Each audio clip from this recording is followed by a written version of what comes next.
My name is Mitch Hunter. I live in Kelowna, British Columbia, Canada. I was diagnosed with HIV 2 years ago. I am 27 years old. After I was diagnosed, I felt very isolated, alone, in a small rural town in British Columbia. I was lacking something. I had very supportive family, but I was still lacking communication and friendship of a positive peer.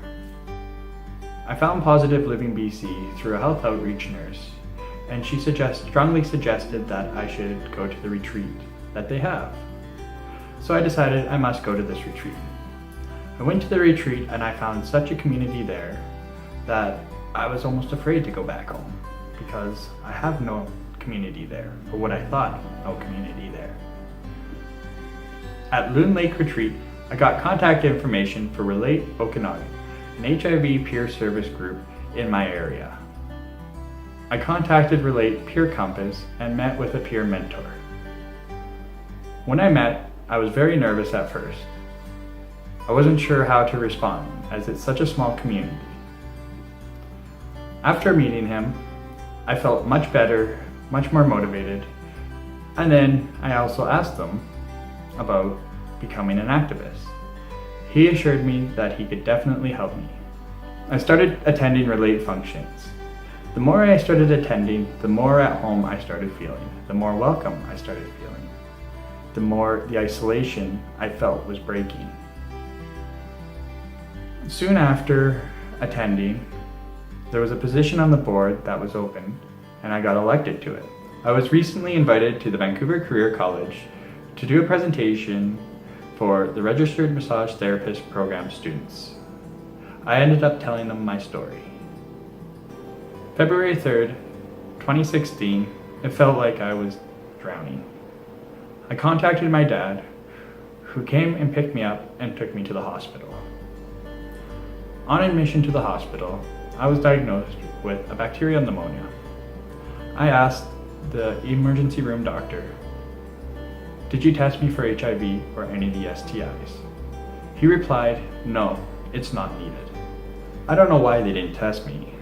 I fit all the criteria. Well, I'm at a risk, I am gay. I was a first responder for 11 years. I've been covered head to toe with blood. I'm quite, risk categories. So I was admitted to the hospital, and February 8th, I was intubated, put in ICU, tube down the throat, coma. Basically, I wasn't going anywhere. So time passed and they couldn't figure out why I wasn't reacting to the medication they're giving me. They're treating me for everything from Zika virus to Norwalk virus to everything. And still nothing. February 13th, they told my parents, "Your 25-year-old son is dying. There's nothing we can do. We need to send him to either Kelowna or Vancouver for ECMO," which is, ECMO stands for extracorporeal membrane oxygenation. So basically, I needed to have a tube come out of my neck, take my blood, pump it through a machine, oxygenate it, pump it back into my body. So they went ahead, rushed me to Kelowna, because Kelowna was the first one to accept me. But I was only allowed to stay on it for 7 days here, otherwise I'd have to go down to Vancouver for long term. And they didn't know how long it would be. My lungs were over 99% infected. The last x-rays my parents saw my lungs was completely white. Normal x-rays are supposed to be black of your lungs. They were completely white. Just a little tiny hair of uninfected lung. So they rushed me to Kelowna Hospital late February 13th to go on ECMO on February 14th, Valentine's Day. I ended up going into surgery for ECMO and bled out 3 times in surgery. 35 units of blood it took. They said he has less than 10% chance that he will survive this. It's a 50-50 chance that he'll make it through the surgery, less than 10% chance that he will survive it. So my parents, my family are all beside themselves. And the doctors are like, here in Kelowna, this has to be it. We're not even waiting for the test, the HIV test to come back, because the test they do in the hospital takes 10 days to come back. So they just started treating me. They got me onto the ECMO, which was very, Valentine's Day, dying 3 times. Not a good way to spend your Valentine's Day. Really not. And I have no recollection of this because I was basically in a coma from February 8th right through.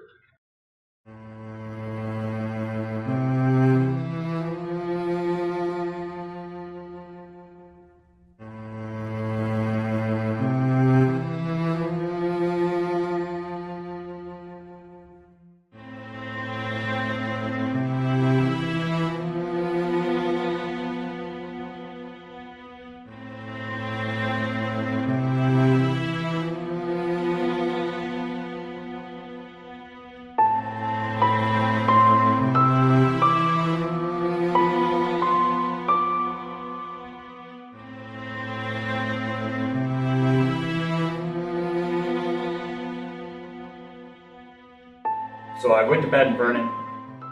That's what I thought. I had some wild dreams though. So the test came back positive after the ECMO, after they started treating.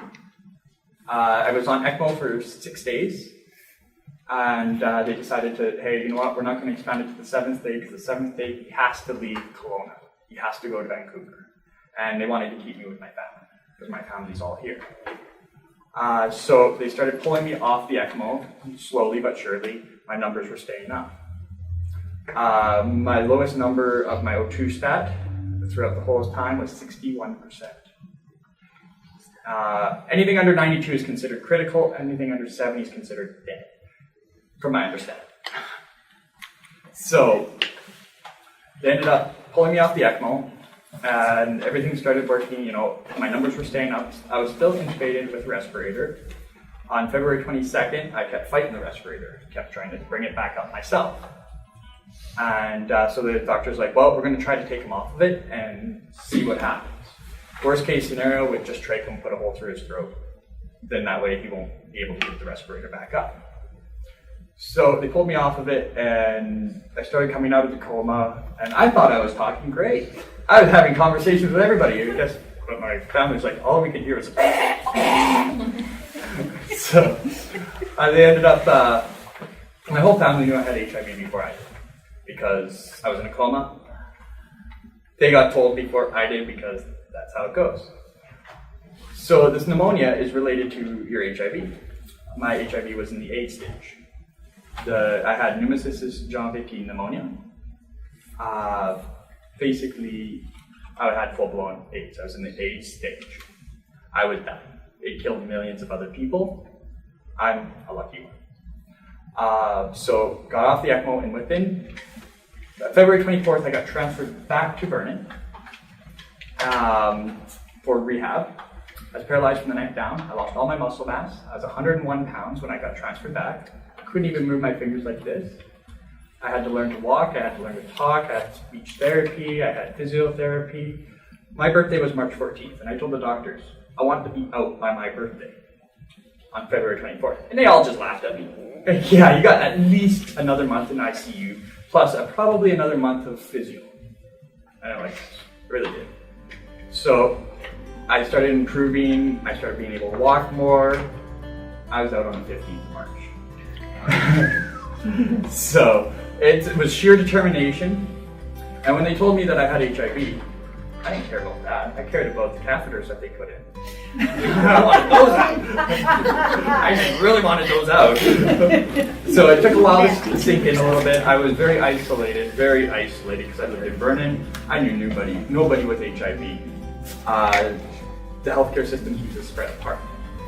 So it's, our peer job to try to get us back out and isolate, which it all started with the peer compass. I ended up reaching out to Andrew after going to a retreat for positive living down in Vancouver. I got connected with him, and it's just been, honestly, getting diagnosed with HIV has been one of the best things in my life, because I have to see a doctor now. Last time I seen a doctor was 5 years prior. So, I'm getting blood work done, I'm getting, eating healthier, I'm not working 16 hours a day, 7 days a week. Yeah, I have some physical issues because of the ECMO, because I have 2 big incisions down on my groin. So there is a few complications that I have to deal with. I do have issues with some of my numbers because I let it go so long that it ended up in the 8th stage, and it's very hard to get back out of it, which I am now out of the 8th stage under 200. Your CD4 is under 200, which is considered the 8th stage.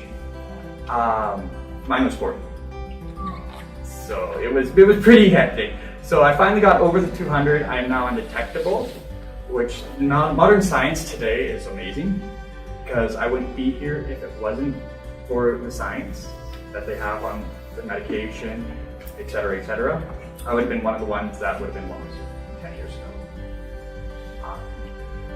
Other than that, but other than that, it's been really going good. Sorry, sometimes I get a little twisted in my mind. But yeah, that's pretty much my story in a nutshell. Does anybody have any questions, or? Are you working? Am I working? Yeah. Like you were working 16 hours a day. Yeah, no, I'm on disability right now. You're on disability. Because I had to go through at least a year because my numbers were so fluctuating. You didn't know at any draw minute I could have got the pneumonia back. I was up to, what was it, 16 pills a day. Trust me, when you're off the respirator, they have to feed everything to you either in applesauce or ice cream. Pills and applesauce crushed up is not good. Not good at all. It's basically up to you to get done, to know your health. Like Andrew's saying, it's safer to be with an HIV positive person that's undetectable than it is for somebody that doesn't know anything about them, who hasn't went to a doctor. So that's my advice. Get tested often, especially if you are sexually active. Every 3 months, I strongly recommend that. Don't let it get to where I was, where tubes out of literally every part of my body. I have pictures of it, it's like, whoa, whoa. But my parents were like, well, this is the last time I'm going to ever see my son, so I want to take pictures. So, and me and my family are very close. So when I went down so fast, it was just hard on them all. And hard, like my thing is my family. I don't want them to go through that. I don't want anybody else's family to go through that. I had a great time. I was fully sedated on drugs. Having dreams that I was flying to Vancouver, Nashville. Yeah, I had lots of fun stuff. But it was my family's reactions. The Facebook videos that my nephew sent me that were 9 and 10 that were just like, I couldn't stop crying for about 3 days after I woke up from the coma, just because of the overwhelming support that I had. And they didn't even know what was actually wrong, they just thought I had pneumonia. So I'm very open about my HIV now, just because I know there's people that are isolated, and being isolated in a small town, not knowing anybody, having to do all your own research because you don't even I don't have a specialist. My doctor specializes in HIV, but there's still some things that he doesn't know because of certain things. When my CD4 was down, I had everything from eye infections to catheter infections. I have already had shingles at the age of 26. I've had numerous staph infections just because your immune system is so back down. There's a lot of other issues that could happen. So ultimately, get tested, don't let it go that far. It's my lesson to you guys. Yeah. So what are some of the steps that you take personally to keep yourself in good health currently? Some of the steps I take right now? Yeah. Basically, get enough sleep. That's one of my biggest things. Is little sleep means damage on your immune system. Eat properly. Take your medication, of course. That's the best thing. Take your meds every day. Get some exercise, but don't overdo it. I know I have some physical issues that I can't exercise a whole lot, but I can still get up and do what I need to do. Not going for a run, but going for walks. Just getting out and enjoy life. Don't let work overburden you. Just enjoy life. That's my biggest thing. Amen. You're not here for a long time. Any one of us can be gone tomorrow. That's the thing. You never know what's going to happen, and live each day out to be the best you can. I was encouraged by my peers to let my name stand for Positive Living Board of Directors. After I was elected to the board, I went to Vancouver for a board orientation and a board social. I really got to know my fellow board members. My goal as an HIV activist is to break the isolation in rural communities, to build up the HIV community within the province of British Columbia, and also to help people live a healthier, positive life. Sometimes down is up.